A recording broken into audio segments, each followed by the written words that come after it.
What's going on, Fritz fam? We are here in Denver, Colorado at one of my favorite stores of all time. For the entire time I've been in the hobby, this crew has treated me with nothing but love and welcomeness. They even have a giant sign of mine that I made my first year working for Fritz. I glitched there where it says Fritz, right here. But they put it on their door anyways. They're very, very nice people. Take nothing but good care of their customers. One of my favorite stores. Let's go check it out. Mason, I'm gonna get you to come back to the entrance with me real quick. Oh. I want to talk about these two show tanks. Yeah, absolutely. So this is the coolest part about going in the fish crew, in my opinion. This two, and then your big show tank right there in the middle. Full-blown plant tank with rainbows, tons of plants. There's a lot of very rare fish here, like the tetras here. Do you know what type of Congo tetras that is? Those are just the albino ones. The albino Congo tetras. I'd say my most notable ones are going to be the cherry tetras, these little red ones right here. Yeah. They go by lots of different names, but I like to call them the MZULs. Yeah. Really nice red. They're the ones we're asked about the most for sure. Yeah, those are awesome. And is that something y'all get in commonly? Or? We can order them, but they're so expensive. How much are cherry tetras? About $50 a pop. $50 for one. Yes, especially if they're selectively red like that. Really nice reds that come out in an acidic environment like this tank has. Right. So tell me, so you said this was an acidic tank environment. Yes. So what do you keep the pH? The pH is around 6.8 usually, and that's just because of the CO2 compression for this tank. Injecting CO2, it's part of one of the reasons why the plants are so happy. Right. You have a full-blown range of plants here. Can you give the Fritz fam an idea of the maintenance for this tank? Honestly, it's pretty light. I'd say the most we do for this tank is probably about a weekly trim. Lots of plants come out of here just because they're growing so fast. Maybe a water change every 3 to 4 weeks. Tank really handles itself, self-dosing, that kind of stuff, self-feeding, really hands-off. And when you take a look at filtration? Oh, yeah, absolutely. All right, let's give an idea of what a hobbyist would have to be able to support a tank like this. So you're running 2 Flugel FX4s on this. You even have a marine land canister. I'm assuming that this may have a special type of resin in. How come the third canister on? So the third canister is for the CO2 regulator that's hidden back behind there. It is inline, so it goes from the canister filter to the CO2 diffuser that then goes into the tank. And it's just a lot easier for us to handle it that way. The tank has a lot of volume. There's not really a diffuser that's that big. So letting the marine land canister filter handle that really just makes it a lot easier for us. That's kind of people's biggest standoff with planted tanks is they hear the word CO2. They see these big units of CO2, right? You've got your big canister. They get a little bit overwhelmed by that. Oh, yeah. Is a CO2 canister easy to take care of? Oh, yeah. Yeah. I'd say it's super, super easy. You're having it on a timer, making sure that it doesn't stay on too long so that the fish don't have too much CO2 in the tank. It can get too acidic. You can have too much of a good thing. So this is a 20-pound CO2 canister. How often is this refilled? I'd say we only really have to refill it every 8 to 9 months or so. 8 to 9 months. And so it's not like you're having to lug this thing in and out. And generally, a store like yours, we will refill the CO2 for you, right? Yeah, no, not here currently, but just hardware stores, most places like Jack's and that kind of stuff. Right. It's honestly just like $20 to fill it up, $1 per pound. It's a pretty simple process. Okay, and then what do you got going on over here? So those are all of my Sencha dosers from Aquavitro. Yeah. They're hooked up to lots of different kind of stuff. Propel for the iron, MV for macronutrients and that kind of stuff. It's all set on timers and we adjust them all the time, but that's what makes this tank really hands-off. We get all those really nice nutrients for the plants and you can control it over Wi-Fi. And then tell me some more about the unique plants that you have in here. So I'd say unique-wise, this one right here in the middle, this is our orange Ludwigia. He's not really looking too orange right now, but he's one of the special ones that I have in here. That right there, we've got the tricolor tiger lotus, and there's also some red tiger lotus in the back there. All kinds of different types of lotus species. They're kind of growing into each other, but I really like them. They give a lot of refuge for the more shy fish in this tank. We maintenance this once a week. About how many hours does one of your team members dedicate to this? For trimming, I'd say maybe about 1 to 2 hours every 2 weeks or so total in terms of the attention we give it, refilling dosing bottles, trimming, that kind of stuff. Not bad at all. Now, compare and contrast. Let's go over to the reef tank here. Would you say that this is...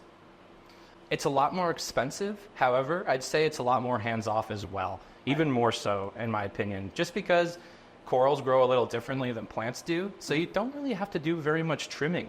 Yes, once a week, change out the skimmer. Also, this guy has about the same exact idea with the Essentia dosers just right under here, just with different types of supplements.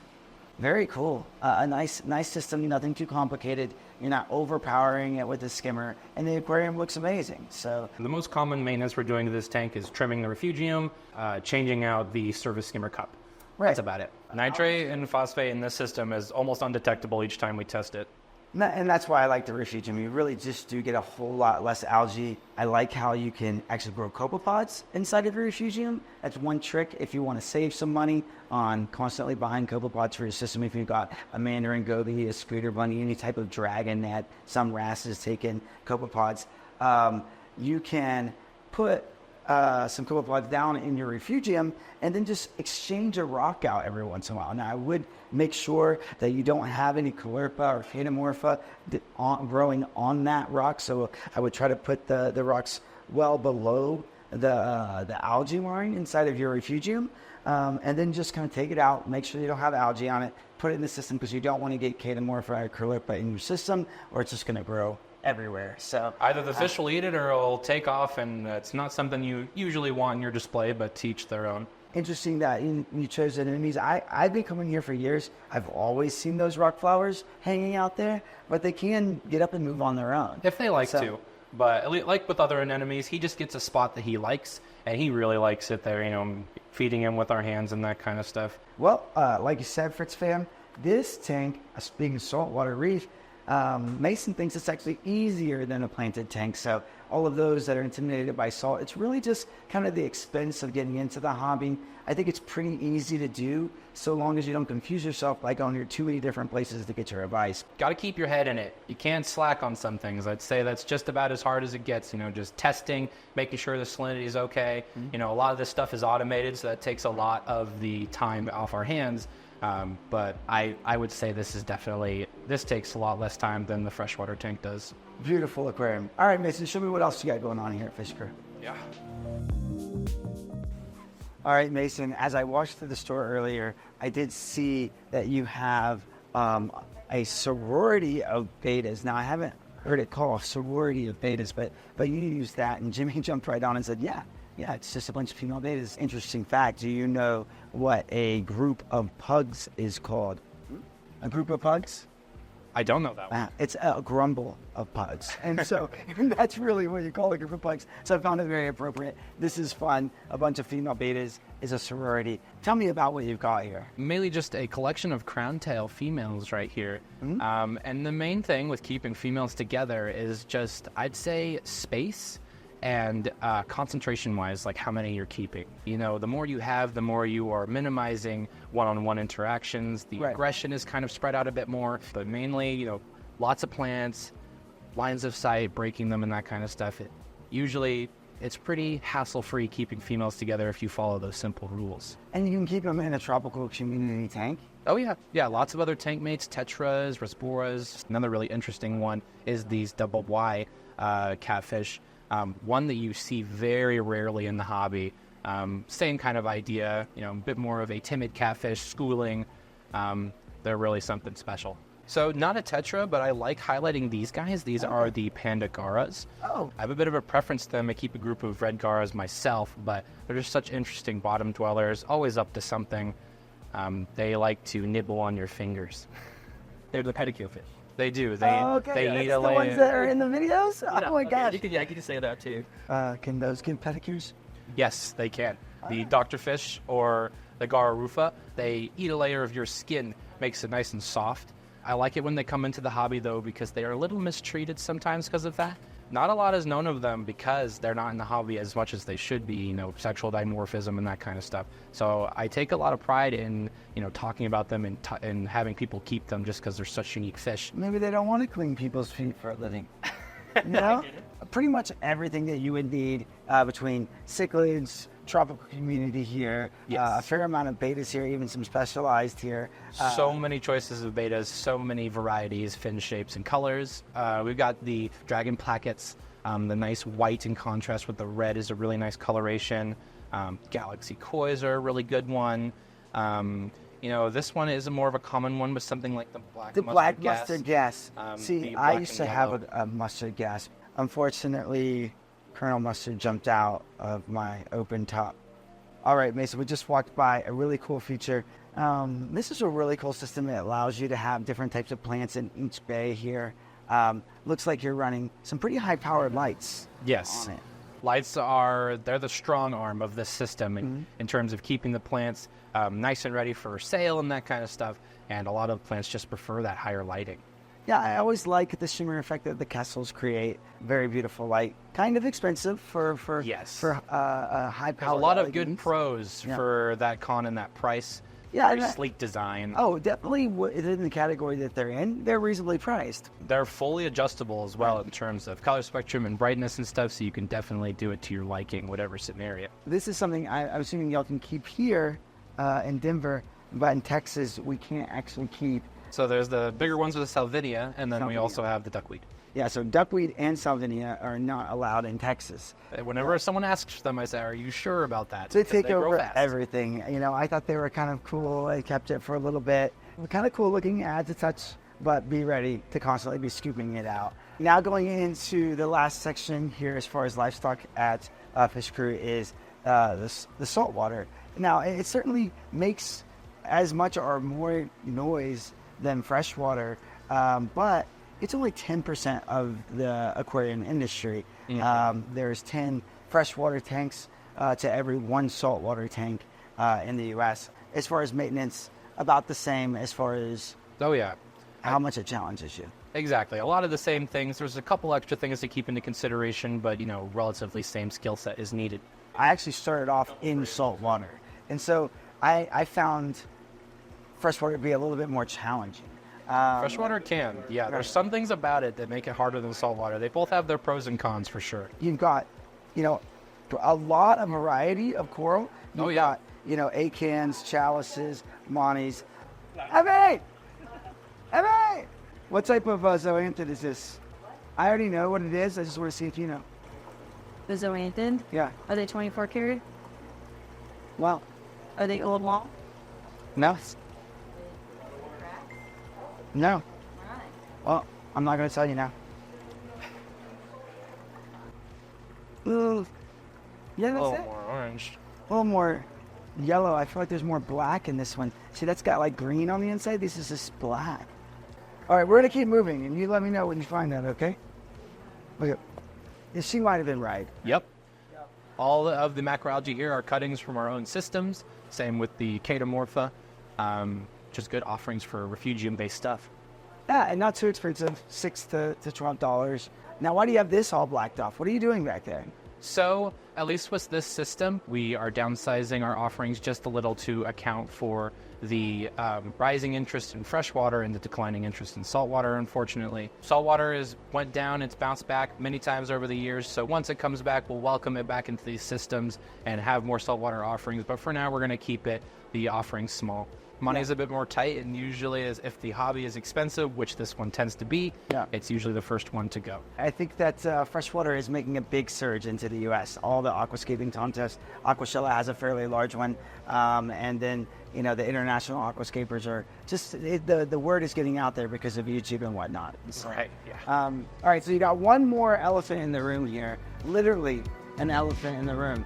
So I don't know how we hid this in the video for so long because it literally is the biggest thing inside the store. I know that they have some footage of bringing it in.